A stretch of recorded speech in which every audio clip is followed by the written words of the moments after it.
ഇന്ന് വലിയൊരു സന്തോഷം പറയട്ടെ ആദ്യമേ. ഞാൻ കഴിഞ്ഞൊരു വീഡിയോയിൽ പറഞ്ഞിട്ടുണ്ടായിരുന്നു എൻ്റെ ഒരു ഫ്രണ്ടിൻ്റെ കാര്യം. ഫ്രണ്ടെന്ന് പറഞ്ഞാൽ ഫ്രണ്ടിൻ്റെ അനിയത്തിയാണ്. പക്ഷേ ഞങ്ങൾ നല്ല കൂട്ടായിട്ടാണ് ഇരിക്കുന്നത്. അപ്പം അവൾ കുഞ്ഞുങ്ങളാവാതെ വിഷമിച്ചിരിക്കുന്നത്, ഒരുപാട് ട്രീറ്റ്മെൻറ്റ്, ഒരുപാട് ഹോസ്പിറ്റലിൽ ഒരു ലക്ഷങ്ങൾ, ഇങ്ങനെ എത്ര ലക്ഷം രൂപ ചിലവായിട്ടുണ്ടാവുമോ എന്തോ, ഒരുപാട് പൈസ ചിലവാക്കിയിട്ടുണ്ട്. ലാസ്റ്റ് ഇപ്പോൾ ഹോസ്പിറ്റലിൽ പോയി. ഇന്ന് അപ്പോൾ എനിക്ക് പറഞ്ഞു പോസിറ്റീവാണെന്ന് പറഞ്ഞ് മെസ്സേജ് അയച്ചപ്പം ഞാൻ സന്തോഷമായിട്ടിരിക്കുകയാണ്. ഞാനെപ്പോഴും എൻ്റെ കുഞ്ഞിനോട് വരെ ഞാൻ പറയും, പ്രാർത്ഥിക്കും. അപ്പം അതൊരു വലിയ സന്തോഷം. അപ്പം അവൾക്ക് ഇങ്ങനെ ഈ ഹോസ്പിറ്റലിൽ പോയി ആദ്യമത്തെ ഒന്നും ശരിയാവുന്നപ്പോൾ ഞാനിങ്ങനെ പറഞ്ഞായിരുന്നു, അപ്പം നമ്മൾ കുറച്ചൊക്കെ വ്യായാമം കൂടെ ചെയ്യണം. നമുക്ക് ജിമ്മിൽ പോകാൻ പറ്റുമെന്നുണ്ടെങ്കിൽ പോവുക, ഇല്ലെങ്കിൽ നമുക്ക് വീട്ടിൽ ചെയ്യാവുന്ന അത്യാവശ്യം വ്യായാമങ്ങളുണ്ട്. അത് നീ തീർച്ചയായിട്ടും ചെയ്യണം. ഈ IVF പോകുന്നതിന് മുമ്പ് നീ അങ്ങനെ ചെയ്യണം.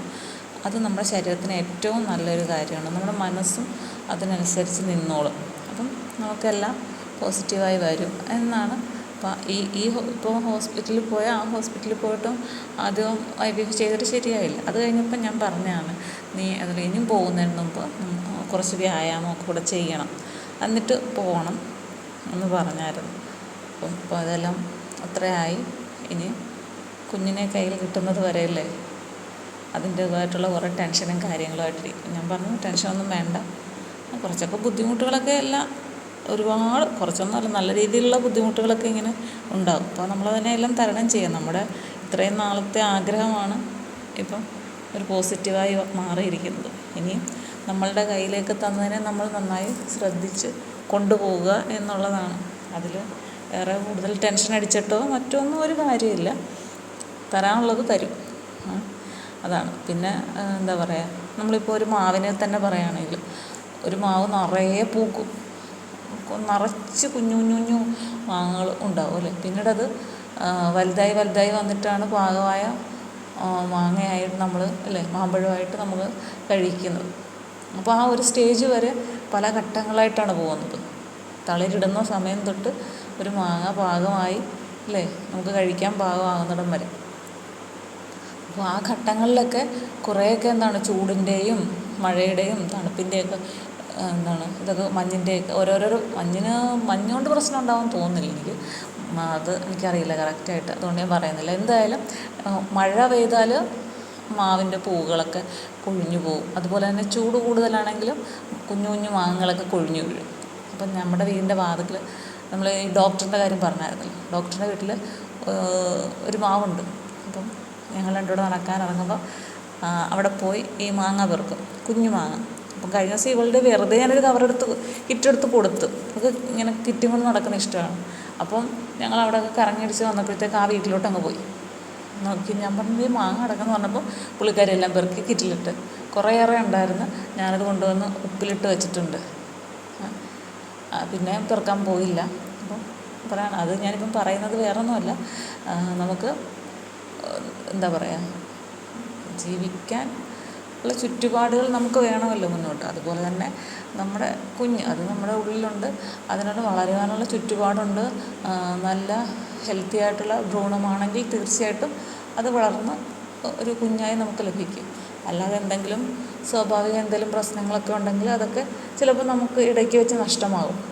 അപ്പോൾ നഷ്ടമാകുന്നത് വലിയ വേദന തന്നെയാണ്, അത് നമുക്കറിയാം. പക്ഷേ എന്ത് ചെയ്യും, അത് വളർന്നു വന്നാൽ ഇപ്പോൾ ഇത്രയൊക്കെ പ്രശ്നങ്ങളുള്ള കുട്ടികൾ നേരത്തെയൊക്കെ ജനിക്കുന്നുണ്ടായിരുന്നു. അതുകൊണ്ടാണ് പിന്നെ ഒരുപാട് ടെസ്റ്റുകളും സ്കാനിങ്ങും എല്ലാം വന്നേക്കുന്നത്. കാരണം ജനിച്ചു കഴിഞ്ഞാൽ നമ്മൾ ആ കുഞ്ഞിനെ ഓർത്ത് വേദനിച്ച് കഴിയുന്നതിൽ എത്രയോ ഭേദമാണ് അങ്ങനൊരു കുഞ്ഞ് ജനിക്കാതിരിക്കുന്നത് എന്നുള്ള കൺസെപ്റ്റിലാണ് ഇപ്പോൾ ഇത്രയും സ്കാനിങ്ങും മറ്റ് ടെസ്റ്റുകളും ഒക്കെ വന്നേക്കുന്നത്. അപ്പം നമുക്ക് കിട്ടാനുള്ളത് കിട്ടും. അങ്ങനെ എപ്പോഴും ദുഃഖം മാത്രം നമ്മുടെ ജീവിതത്തിൽ ഉണ്ടാകുകയില്ല. നമ്മുടെ സുഖവും നമ്മളെ തേടിയെത്തും. ഓക്കെ, ശരിയല്ലേ? അപ്പോൾ ഇനി അങ്ങനെയൊക്കെ വിഷമിച്ചിരിക്കുന്നവരുണ്ടെങ്കിൽ അങ്ങനെ വിഷമമൊന്നും വേണ്ട. കാരണം എനിക്ക് തോന്നുന്നൊരു 10 വർഷമെങ്കിലും ആയിട്ടുണ്ടെന്ന് തോന്നുന്നു. 10 വർഷമെങ്കിലും ആയിട്ടുണ്ടെന്ന് തോന്നുന്നു അവരുടെ വിവാഹം കഴിഞ്ഞിട്ട്. ഒരുപാട് ഹോസ്പിറ്റലിൽ പോയിട്ടുണ്ട്. ചിലതൊന്നും ആരും അവൾ അങ്ങനെ പറഞ്ഞിട്ടൊന്നുമില്ല. പക്ഷെ നമുക്കറിയാം ട്രീറ്റ്മെൻറ്റിൻ്റെ ഒരുപാട് പോയിട്ടുണ്ടെന്ന് ഞങ്ങൾക്ക് ഈ ലാസ്റ്റ് സമയത്തൊക്കെ. ഇപ്പോഴാണ് അവൾ ഇതിനെക്കുറിച്ച് കൂടുതലായിട്ട് പറയുന്നത്. ഇപ്പോഴാണ് ഞാൻ പറയുന്നത്. ഞാൻ പിന്നെ എന്തിനേയും നമ്മൾ പോസിറ്റീവായിട്ട് പറഞ്ഞു കൊടുക്കും. ഒരു നെഗറ്റീവ് അവിടെ കിടക്കുമെങ്കിലും ഞാൻ പോസിറ്റീവ് എപ്പോഴും ഹൈലൈറ്റ് ചെയ്ത് പറയുന്ന കൂട്ടത്തിലാണ്. കാരണം നമ്മൾ പോസിറ്റീവായിട്ട് ചിന്തിച്ചാലേ നമുക്കൊരു പോസിറ്റീവായിട്ടുള്ള കാര്യം ഉണ്ടാവുള്ളൂ, നമ്മുടെ മനസ്സ് ശരിയാവുകയുള്ളൂ. എൻ്റെ അനിയൻ എപ്പോഴും പറയാറുണ്ടെന്ന് പറയുക, ഇങ്ങനെ അവളെ ഇങ്ങനെ സപ്പോർട്ട് ചെയ്യാൻ ആളെ കഴിഞ്ഞിട്ട് ഉള്ള വേറെ ആരും എന്ന് പറയും എന്ന്. അങ്ങനെ അപ്പം അത് ഒരു കാര്യമാണ്. കാരണം നമ്മൾ ഒരാളെ സപ്പോർട്ട് ചെയ്യാനുണ്ടെങ്കിൽ അതൊരു വലിയ കാര്യമാണ്. നമുക്ക് വിഷമം വരുമ്പോൾ നമ്മൾ പോട്ടെ, നമുക്ക് ഒരു സമയമുണ്ട്, പോസിറ്റീവായ രീതിയിൽ കാര്യങ്ങൾ മാത്രം പറഞ്ഞിങ്ങനെ കൊടുത്ത്. നെഗറ്റീവൊക്കെ ഉണ്ട്, നെഗറ്റീവൊക്കെ എല്ലാ കാര്യത്തിലും ഉണ്ട്, അതവിടെ കിടക്കുന്നേ. നമ്മൾ പോസിറ്റീവിനെ കുറിച്ച് മാത്രം ചിന്തിക്കുക. പോസിറ്റീവിനെ കുറിച്ച് ചിന്തിച്ചാൽ നമ്മുടെ മൈൻഡ് നമുക്ക് ഇഷ്ടാനുസരണം ആകാം.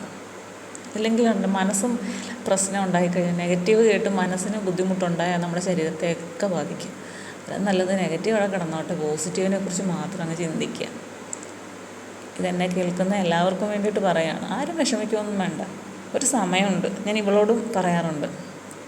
ഇത് ലാസ്റ്റ് IVF ചെയ്തപ്പോൾ ശരിയായില്ല എൻ്റെ. അപ്പോഴും ഞാനതിനെ ഇച്ചിരി ഒരു സംഭവമല്ല, ഇതൊക്കെ ഓക്കെയാണ്, ഞാൻ ആ ഒരു രീതിയിലാണ്. പുള്ളിക്ക് നല്ല വിഷമമുണ്ടെങ്കിൽ നമ്മൾ ആ രീതിയിൽ പറഞ്ഞ് മനസ്സിലാക്കി, സമയമായിട്ടുള്ളൂ, ഞാൻ അവരെന്നൊക്കെ ചോദിച്ച് ഇങ്ങനെ മനസ്സിലാക്കി, നിനക്ക് സമയമായിട്ടുള്ളൂ, ഇപ്പോൾ ഇന്ന സമയമാണ് എന്നൊക്കെ പറഞ്ഞ് ഓരോരോ പോസിറ്റീവ് കാര്യങ്ങൾ ഞാനിങ്ങനെ കൊടുക്കും. അങ്ങനെയൊക്കെ കൊടുത്തത് എന്തായാലും ശരിയായി, കുഞ്ഞായി വരട്ടെ, അത്രയാണ് നമുക്ക് പറയാനുള്ളത്. ഇപ്പോൾ നമുക്ക് ആദ്യത്തെ ഒരു സ്റ്റേജ് ആയതേ ഉള്ളൂ, ഇനിയും ഇങ്ങനെ മാസങ്ങൾ കിടക്കുകയാണ്. എല്ലാം ശരിയായി വരട്ടെ, അല്ലേ? ഈശ്വരൻ എല്ലാ അനുഗ്രഹങ്ങളും ഉണ്ടാവട്ടെ. ശരി.